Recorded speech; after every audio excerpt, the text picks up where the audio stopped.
bubbly, pretty black girl is always going to be a target for people who are insecure, whether it be men or women. A lot of times we may experience this with women specifically. I saw this video and a woman was saying how every time she's been bullied in the workplace has always been by, an older black woman. And it made me think about something. A lot of times, especially when you're young, you're fortunate enough to not have had things happen to you on a grand scale. You've had inconveniences and heartbreaks and what may be seen as something horrible to you, but on the grand scheme and looking at, the totality of your life, it may not be that bad to someone who's experienced far worse. So when you're experiencing jealousy, hate, envy from women who are older than you, or, maybe they're not older than you, but maybe they've had a rougher life than you, yes, they're targeting you, but it's almost as if they're targeting the innocence that you have. I say this before, I have went through a lot in my life and I do not look like it. I don't behave like it. I don't act like it. I take everything that I've experienced and I apply it with knowledge, in other areas of my life. But as far as walking around looking miserable, looking like the things I've experienced, that's just not something I believe in. I don't care if I have the worst morning in the world before I leave the house. I'm not going to walk out looking like that. I'm still going to put my makeup on. I'll still put my lipstick on, still get dressed, put my heels on. I am a firm believer that it doesn't matter what you experience. You do not need to look like the misery you have experienced. But the problem is there are quite a few people who don't believe that. And, I'm going to bring religion into this.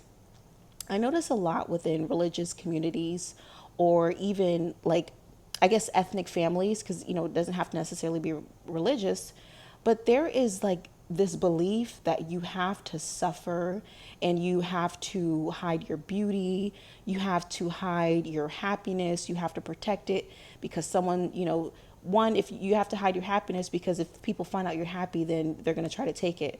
Or two, you have to hide your beauty because people are going to think you're fast or you're vain. Or three, you need to suffer in order to live a good life. And I don't believe that. I did make a video about, how society expects the black woman to suffer and be the mammy and whatnot. But I will say that religion does add an extra layer to that. And I had to do a lot of, I guess, kind of deconstructing.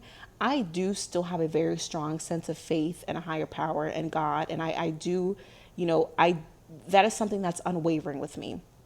However, as far as practicing strict religious routines, I don't believe that. I don't believe that. I'm not taking away from it. I do think it may help others or it may help someone. But as far as, you have to follow a set of rules this exact way for you to be able to be okay and be worthy. That's out of this world. I'm not going to agree with that. And the bubbly, the pretty bubbly black woman, when she comes into the room, it's like she's dismantling all of this. She's dismantling the ideology of a black woman after suffering, right? Then she's dismantling the ideology of, all black women don't take care of themselves or they're overweight or they just, don't put effort into their looks or, they don't know how to communicate.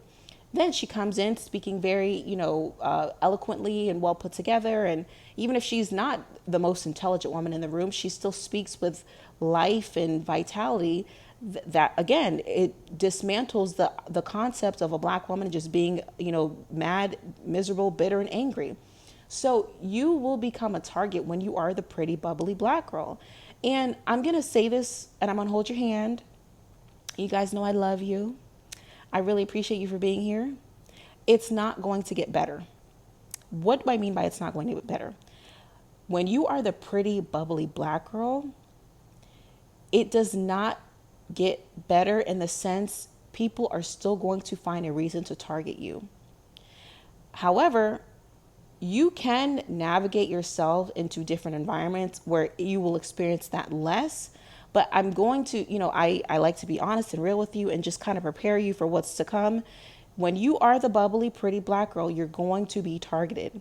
You're going to be targeted by white women, by black women, by Hispanic women, even men. I'm going to tell you this. This was so crazy. I literally was so flabbergasted when I had this encounter. I couldn't believe it.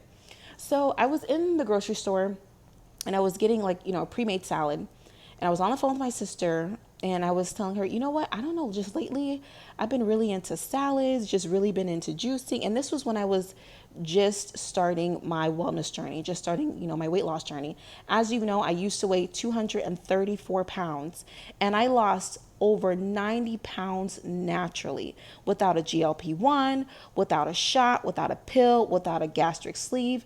I lost all of that naturally. Okay. So when I tell you guys about, when I make my topics about skinny series, just know I'm coming from a place of I know how to do what I'm talking about.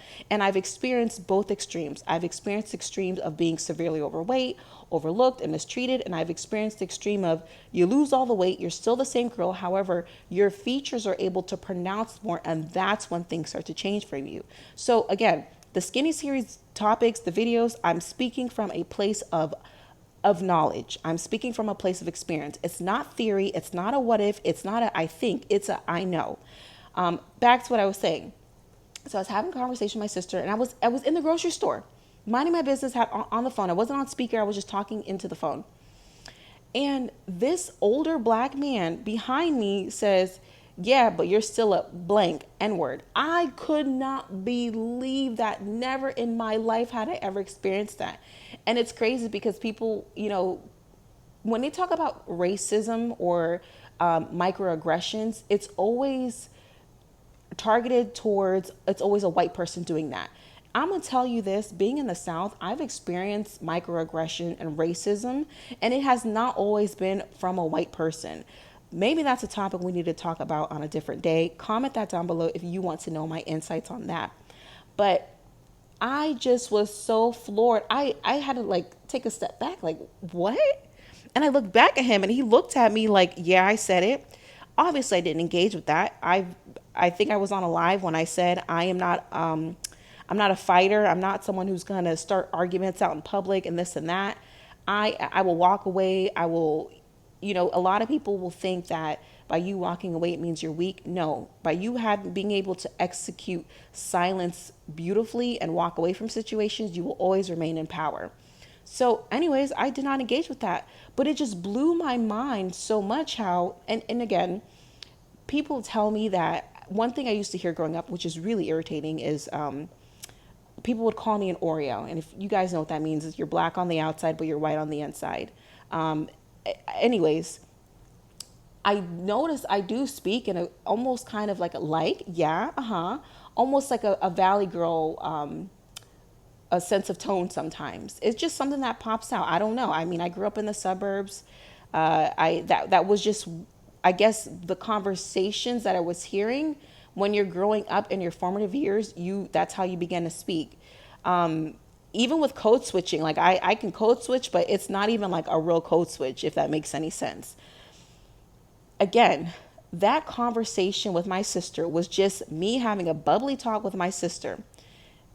Why in the world did this man feel the need to even say something so gross to even out in public to someone you don't know? This is what happens when you are the bubbly, pretty black girl. And you're going to experience that from men, women, old, young, white, black, it doesn't matter. Anyone who is insecure will make you a target when you are the bubbly, pretty black girl. And until you elevate yourself into environments where that is the norm, you're going to experience that. And even okay, so perfect example, I'm on social media.